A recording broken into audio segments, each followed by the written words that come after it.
Hello guys, welcome to my channel. আজকে আমি আর আমার বোন বাড়াইলাম অল্প ঘুরতে। তো যাই একদম ট্রাফিকে ফাইসা গেছি। তো প্রথমে তো আমার অটো আঙ্কেলের সাথে আমার সামনেওয়ালা গাড়ির সাথে ঝগড়া লেগে গেছে। ওগুলো দেখার পরে আমরা ফাইনালি ধুবড়িতে পৌঁছায় গেছি। তো প্রথমে আমরা খাইতে গেলাম। তো যাই খুইলা দেখি কি লাইট অফ।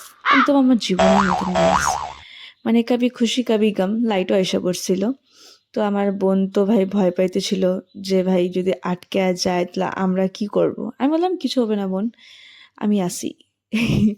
তারপরে আমরা মেনু কার্ড দেখতেছি যে ভাই কি খাওয়া যায়, কেন কতটা টাকাও নেই ভাই, সস্তা কিছু খাইতে হবে।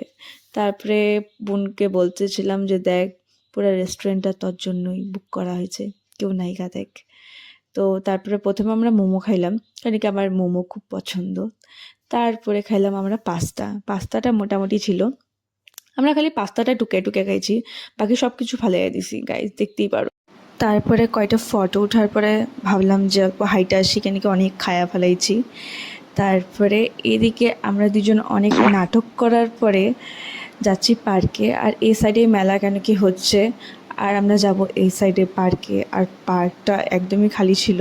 আর আমার বোন খুব ভয় পাইতেছিল গাইস।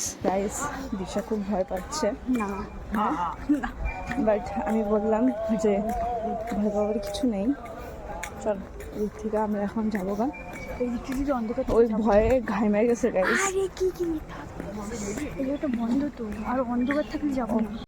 আর রাস্তাটা একদমই খালি ছিল, আমি আর আমার বোন খালি হাঁটতেছিলাম।